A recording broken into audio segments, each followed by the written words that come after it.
আমার না, আমার ক্ষতি মানে কিন্তু আমার পুরো ফ্যামিলিটার ক্ষতি হওয়া, আমার 3টা ভাই বোন প্রতিবন্ধী তাদের ক্ষতি হওয়া, তাদের কেরিয়ার নষ্ট হওয়া, আমার বাপ মার কষ্ট হওয়া। শুধু আমি যদি এখন বন্দি হয়ে যাই তাহলে আমার পুরো ফ্যামিলিটা কষ্ট পাবে। এই জন্য এই টেনশনটা নিয়ে আমি ঠিক থাকতে পারতেছিলাম। তাকে গ্রেফতার করা হবে, সো এটা আমার খুবই খারাপ লাগছে ব্যাপারটা। সেও একটা মানুষ, আমিও একটা মানুষ। প্রথম হচ্ছে মানুষের দিক দিয়ে ব্যাপারটা খুবই খারাপ লাগছে। আর যেহেতু বয়স কম, তার আগে এই ধরনের ঝামেলাও সে পড়ে নাই, আমার এটা নিয়ে খুব দুশ্চিন্তা হয়েছিল। তখন যেহেতু লিজাপুর সাথে হচ্ছে আমার একটা ফ্যামিলিগত একটা সম্পর্ক আছে, তখন আমি ব্যাপারটা লিজাপুর সাথে ডিসকাস করলাম। লিজাপু বলছে মামুনকে আমি একটু হলেও সোশ্যাল মিডিয়াতে দেখি, মাঝে মধ্যে আমরাও ব্যস্ত মানুষ, সংসার আছে, গ্যাপে গ্যাপে আমি ওইভাবে ওকে একটু চিনি, কিন্তু আমি তার সাথে একটু কথা বলিনি। দেন একটু আলোচনা করে নিয়ে ব্যাপারটা কি, ও যা বলার সম্পূর্ণ সত্য কথা বলছে, তিল পরিমাণ কোনো মিথ্যা বা ওইরকম কিছু বলে নাই। তারপর হচ্ছে পুরো দায়িত্ব লিজাপুর মতো করে করেছে, যেটা আইনিভাবে করা দরকার। আর সবচেয়ে বড় কথা, মামুনের উপরে মানে উপরে আমি সেদিনই বললাম জামিন হওয়ার পর আল্লাহর রহমত একটা মানে বলে না আল্লাহর রহমত, মা বাবার দোয়া, নইলে জাস্ট ওয়ারেন্ট যেদিন হলো সেদিনই আমরা খবর পেলাম, আবার পরদিনই আমরা জামিন করাতে পারলাম।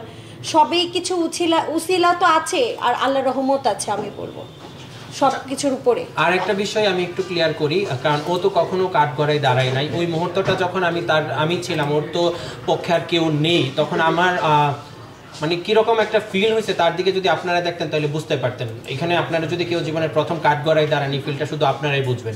জীবনের প্রথম যদি আপনার হাত বা পা ভাঙিয়ে যন্ত্রণাটা তারই আছে, যে জায়গায় আঘাতটা পায় সেই আঘাতের যন্ত্রণাটা তখন তার চোখ মুখ কি পুরো বডিতে আমি দেখেছি যে কী ধরনের একটা যন্ত্রণা সে ভোগ করছে, ছোট একটা মানুষ।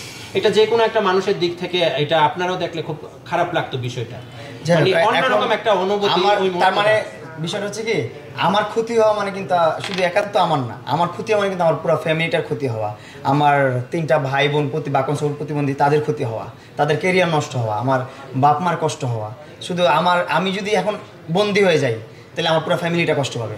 এই জন্য এই টেনশনটা নিয়ে আমি ঠিক থাকতে পারতেছিলাম না। আর আপু একটা আশ্বাস দিছে, ভাই একটা আশ্বাস দিছে যে তুমি সৎ আছো, তোমার সব কথা শুনলাম, সব কিছু ঠিকঠাক আছে, ইনশাল্লাহ আমাদের আদালত তোমাকে ভালো একটা রায় দিবে, তুমি টেনশন মুক্ত থাকো।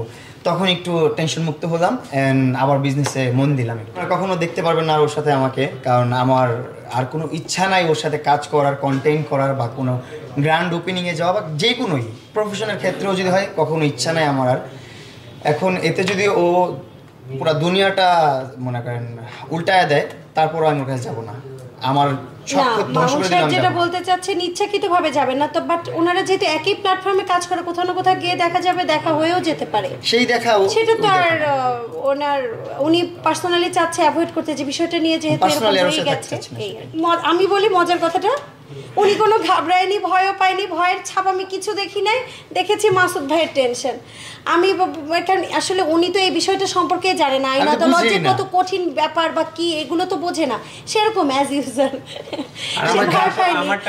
আমার মাসুদ ভাইয়ের টেনশন দেখে আমি টেনশন পড়ে গেছি, আমি নিজেই বিব্রত হয়েছি। মাসুদ ভাইয়ের টেনশনের কারণ আছে, কারণ হচ্ছে উনি আমার সাথে বিজনেস একটা স্টার্ট করছে, এখন প্রথম দিন ওপেনিং এর দিনে যদি ওনার পার্টনার না থাকে ওনার বিজনেসে, কারণ উনি কিন্তু ওইভাবেই ভার্চুয়াল আমার একটা এঙ্গেজ আছে, ভার্চুয়াল একটা ফ্যান ফলোয়ার আছে, সেটা দেখে কিন্তু বিজনেসটা স্টার্ট করছে যে একটা ভালো কিছু হবে, ভালো কিছু আশা করে।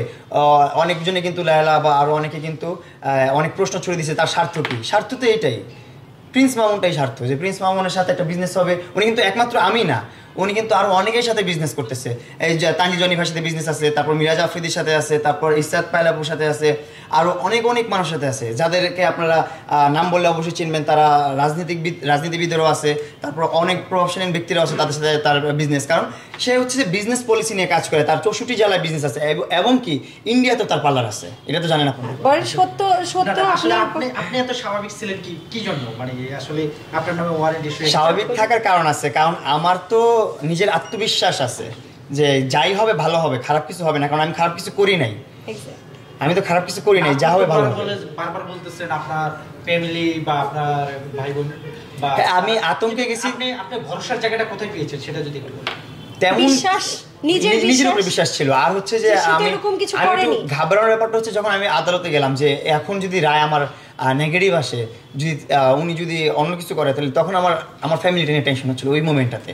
আদারওয়াইজ আমার টেনশন হচ্ছিল না, কারণ মামুন আমাকে একটা কথা বলছে, ভাই আমার যদি কিছু হয় শুধু আমার ফ্যামিলিটা দেখো, আর কিছু আমার তোমার কাছে বলেন না। আমি ভাইকে বলে রাখছি যদি একটা আবদারি ছিল, কারণ এখানে আপনারা শুনে অবাক হবেন যে যেদিন আমার তখন অন্যরকম একটা অনুভূতি কাজ করছে। সে কোনো কিছু বলে নাই, ওর মোবাইলের একটা পাসওয়ার্ড দিছে আর বলছে তোমার কাছে আমার একটাই ভাই চাওয়া, শুধু আমার ফ্যামিলিটাকে দেখবে, আমার আর কোনো চাওয়া নেই।